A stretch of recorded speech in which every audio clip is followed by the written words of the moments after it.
This video is sponsored by Fabulous. Let's go visit beautiful Prague, where exquisite historical buildings surround the urban freeways and parking lots. The Powder Tower, the main railway station, the National Museum, New Town, Old Town, the Castle District, the State Opera.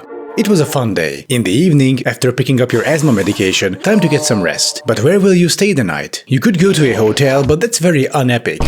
Are you kidding? Let's go to somewhere more contemporary. A short-term rental, Airbnb. It's a smartphone-based service where homeowners can let their property out to tourists for a few nights. Will you be gone for a week or two and there's no one to take care of the apartment? Well, now you can get someone and make money in the process. Everybody wins. So you download the app and pick a cute studio apartment in the Prague center. A guy called Peter from Prague is coming to meet you to show you around his place. He's standing in front of you, inviting you through the entrance gate. There is just one problem. Peter from Prague doesn't exist. What? But he's standing right in front of you. Did your mental health decline suddenly? No. In fact, your mental health is easier than ever to maintain with the help of today's sponsor, Fabulous. Fabulous is your digital coach and happiness trainer in your pocket, helping you achieve your goals and build better habits. It helps me preserve my mental health as I read through some of the questions people ask me via email. Based on behavioral science, Fabulous helps you develop great, healthy habits to make your life more fulfilling and productive. The app will help you create your own rituals through the day, these small steps that lead to big changes. The two main ways to use the app are habit tracking and dedicated programs. In habit tracking, you can choose from more than 100 recommended habits, or you can create your own. Fabulous then helps you build these habits through behavioral science and gentle reminders. Dedicated programs will help you achieve your well-being goals over several weeks. Any new habits you pick up in the process can be added to your daily routine if you so choose. Personally, my favorite part of Fabulous are the beautiful visuals, aside from the fact that its methods actually work. With the premium version, you can build and improve an unlimited number of habits in your routines and have access to all programs and exercises. Start building your daily routine. The first 500 people to click the link below will get 25% off their Fabulous subscription. Thank you for checking out Fabulous. Ads like this help support what I do. And now, back to the video. Peter from Prague is standing by the gate. A pair of dull, listless eyes inspect you as you drag your luggage closer. He greets you with a forced smile drafted onto his face by powers beyond his control. Peter from Prague doesn't exist. He's not letting out anything of his to you. He doesn't even own an apartment. And yet, there he stands. The Prague center is an extremely busy place. Throughout the year there are so many people it's often impossible to move. Chock-full squares, hordes of people flowing down narrow streets, idyllic paintings of Charles Bridge with a dozen people strolling around or just a reminder of a bygone era before over-tourism. Until one day, I was shocked to find Charles Bridge almost completely empty. Perhaps for the first time in decades. Barely a soul on the bridge. Moving on to the center, it was more the same. Deserted streets, closed stores and restaurants, empty squares, just a few cars thrown here and there, motionless.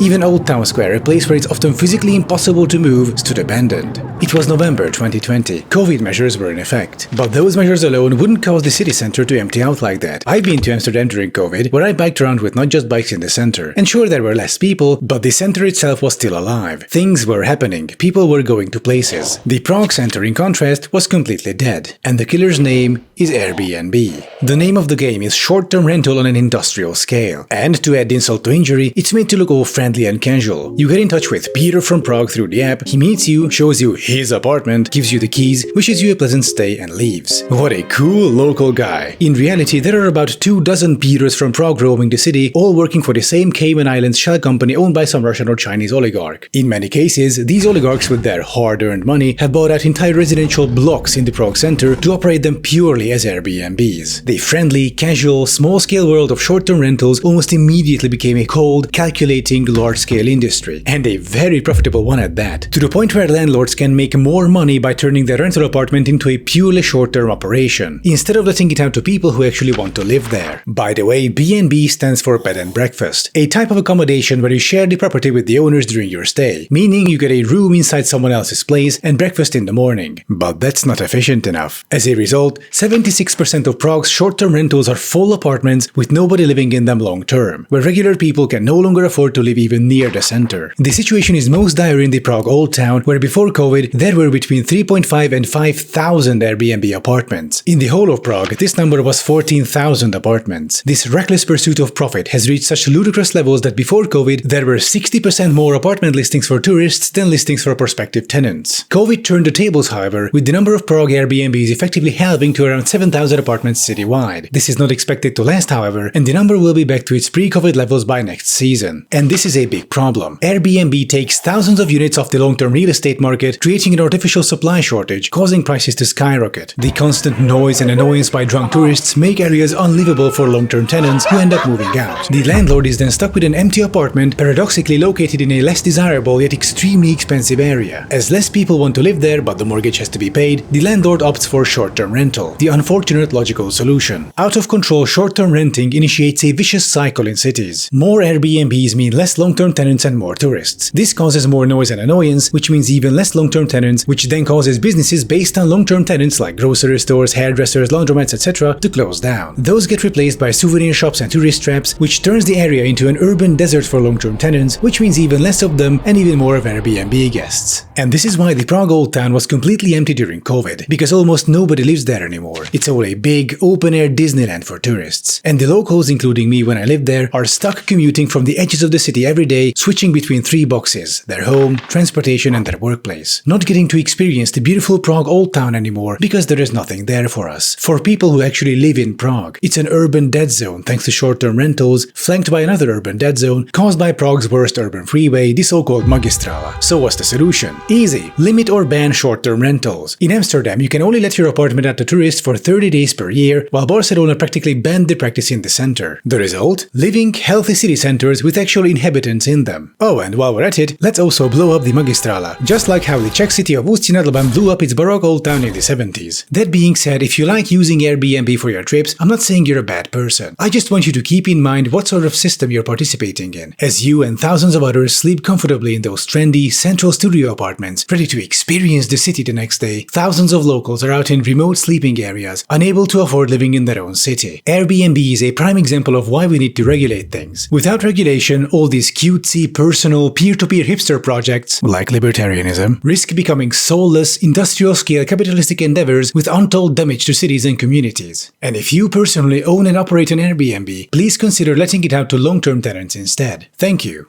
And I thank you for watching as well. Subscribe to my channel for more, and I also have a Patreon if you wish to support me making such content. And I'll be seeing you next time.